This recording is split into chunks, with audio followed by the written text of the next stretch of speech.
솔로몬의 세입금의 무게가 금 666달란트요. 그 외에 또 상인들과 무역하는 객상과 아라비아의 모든 왕들과 나라의 고관들에게서도 가져온지라. 솔로몬 왕이 쳐서 느린 금으로 큰 방패 200개를 만들었으니 매 방패에 든 금이 600세겔이며 또 쳐서 느린 금으로 작은 방패 300개를 만들었으니 매 방패에 든 금이 3만에라. 왕이 이것들을 레바논 나무 궁에 두었더라. 왕이 또 상아로 큰 보좌를 만들고 정금으로 입혔으니 그 보좌에는 6층계가 있고 보좌 뒤에 둥근 머리가 있고 앉는 자리 양쪽에는 팔걸이가 있고 팔걸이 곁에는 사자가 하나씩 서 있으며 또 12사자가 있어 그 6층계 좌우편에 서 있으니 어느 나라에도 이같이 만든 것이 없었더라. 솔로몬 왕이 마시는 그릇은 다 금이요 레바논 나무 궁의 그릇들도 다 정금이라. 은기물이 없으니 솔로몬의 시대에 은을 귀히 여기지 아니함은 왕이 바다에 다시스 배들을 두어 히람의 배와 함께 있게 하고 그 다시스 배로 3년에 한 번씩 금과 은과 상아와 원숭이와 공작을 실어 왔습니다. 솔로몬 왕의 재산과 지혜가 세상의 그 어느 왕보다 큰지라. 온 세상 사람들이 다 하나님께서 솔로몬의 마음에 주신 지혜를 들으며 그의 얼굴을 보기 원하여 그들이 각기 예물을 가지고 왔으니 곧 은그릇과 금그릇과 의복과 갑옷과 향품과 말과 노새라 해마다 그리하였더라. 솔로몬이 병거와 마병을 모으매 병거가 1400대요 마병이 12,000명이라. 병거성에도 두고 예루살렘 왕에게도 두었으며 왕이 예루살렘에서 은을 돌같이 흔하게 하고 백향목을 평지에 뽕나무같이 많게 하였더라. 솔로몬의 말들은 애굽에서 들여왔으니 왕의 상인들이 값주고 산 것이며 애굽에서 들여온 병거는 한 대에 은 600세겔이요 말은 한 필에 150세겔이라. 이와 같이 헷사람의 모든 왕과 아람 왕들에게 그것들을 되팔기도 하였더라.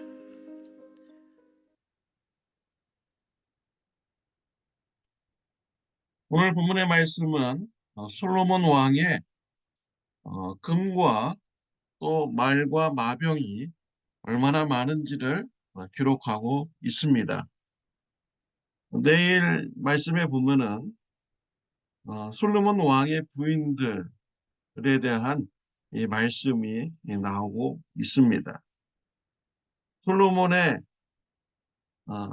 금과 또 말과 부인들이 얼마나 많은지를 이제 기록하고 있는 것입니다. 솔로몬 왕의 업적이 얼마나 큰 것인가를 나타내기 위한 것입니까? 또 솔로몬 왕이 얼마나 부유한가를 나타내기 위한 것인가요? 아닙니다. 이렇게 기록을 한 것은 솔로몬 왕이 얼마나 타락하였는가를 보여주고 있는 것입니다. 어, 왕의 그런 재산 중에서 금, 또 말, 또 부인 이 세 가지 항목을 집중적으로 기록을 하였습니다. 그 이유가 있는 것입니다. 율법에 보면요. 신명기 17장 16절부터 17절에 보면 왕이 지켜야 할 세 가지가 있어요. 금을 많이 쌓아두지 말라고 했고요. 말을 많이 두지 말라고 했습니다. 또한 부인을 많이 두지 말라고 했습니다. 이 세 가지 항목을 많이 두지 말라고 했는데 솔로몬 왕은 이것을 많이 둔 것이죠. 신명기 17장 16절 17절에 보면요. 왕에게 주는 말씀입니다. 그는 병마를 많이 두지 말 것이요. 병마를 많이 얻으려고 그 백성을 애굽으로 돌아가게 하지 말 것이니 이는 여호와께서 너희에게 이르시기를 너희가 이후에는 그 길로 다시 돌아가지 말 것이다 하셨습니다. 그에게 아내를 많이 두어 그의 마음이 미혹되게 하지 말 것이며 자기를 위하여 은금을 많이 쌓아두지 말 것이나 라고 하였습니다. 왕에게 금과 말과 부인을 많이 두지 말라고 했습니다. 자기를 위해서 쌓아두지 말라라고 했습니다. 마음을 지키기 위해서 많이 가지지 말라고 하나님께서 율법으로 제정해 놓으신 것입니다. 그런데 솔로몬은 이런 것을 어겼습니다. 많이 가졌죠. 그래서 그의 마음이 변질이 된 것입니다. 솔로몬의 금이 얼마나 많은지 14절에 보면 세금으로 해년마다 금이 660 달란트를 거두어 드린다라고 했습니다. 또 그 외에 무역을 통해서 들어오는 금이 있고요. 또 다른 나라 왕들이 솔로몬을 보기 위해서 오면서 또 드리는 이런 금이 있었습니다. 금으로 만든 큰 방패가 200개, 작은 방패가 300개, 솔로몬이 쓰는 모든 그릇들은 다 금그릇이었습니다. 병거는 1,400대, 마병은 12,000명이나 되었습니다. 29절에 보면 29절에 보면 마른 병거와 이것은 다 애굽에서 사온다라고 했습니다. 23절 말씀에 보면은 솔로몬 왕의 재산과 지혜가 세상의 그 어느 왕보다 큰지라라고 되어 있습니다. 솔로몬이 왜 이렇게 많은 금을 가지게 되었습니까?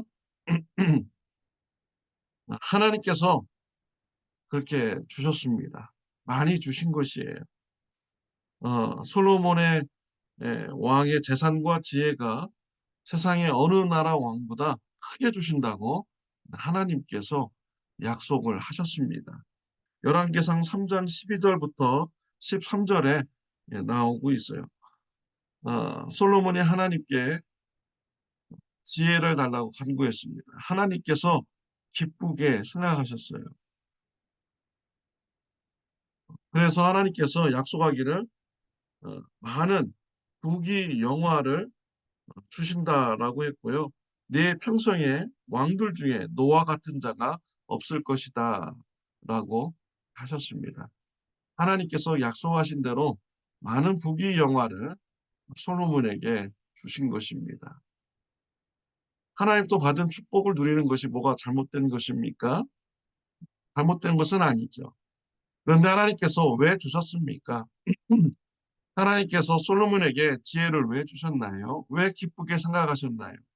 솔로몬이 그 지혜를 가지고 이스라엘 백성들을 잘 판결하기 위해서 사용하기를 원했습니다. 이것을 하나님께서 기쁘게 보시고 지혜를 주신 것입니다. 많은 부귀의 영화를 주신 이유도요. 솔로몬 혼자 자기 혼자 잘 먹고 잘 살라고 준 것이 아닙니다. 이스라엘 백성들을 돌보라고 준 것이죠. 백성들과 같이 나누라고 하나님께서 축복을 주신 것입니다. 그런데 솔로몬은 이러한 금을 자기 자신을 보호하는 데 썼습니다. 그래서 많은 마병과 말을 이게 애굽으로부터 사왔죠. 그러니까 솔로몬의 마음이 변질되게 되는 것입니다. 자신을 보호하는 것은 강한 군사력이 나를 보호해 준다. 라고 하면서 금을 좋아하게 되고요. 금을 의지하게 됩니다. 또 말과 마병을 의지하게 되는 것이지. 그의 마음이 변질이 된 것입니다. 사랑하는 성도 여러분, 우리가 솔로몬 왕과 같은 잘못된 이런 신앙생활을 경계해야 됩니다. 하나님께서 축복을 주실 때가 있습니다. 왜 주십니까? 하나님의 백성들과 같이 나누라고 주신 것입니다. 이웃들과 같이 나누라고 주신 것이죠. 이웃들을 돌보고 사랑하고 베푸는 일에 사용하라고 하나님께서 주신 것입니다. 하나님께서 주신 축복은 내 안에 가둬두면 안 됩니다. 그것이 내 마음을 썩게 합니다. 재물을 의지하게 합니다.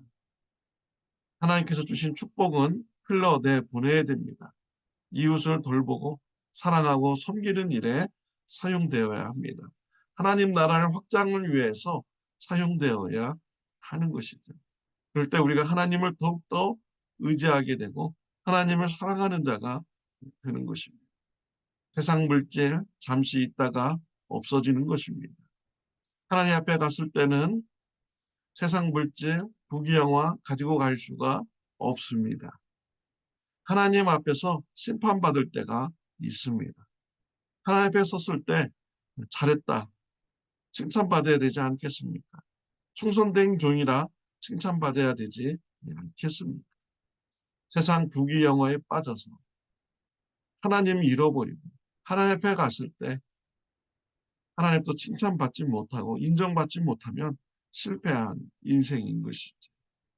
세상 재물과 함께 망하게 되는 것입니다.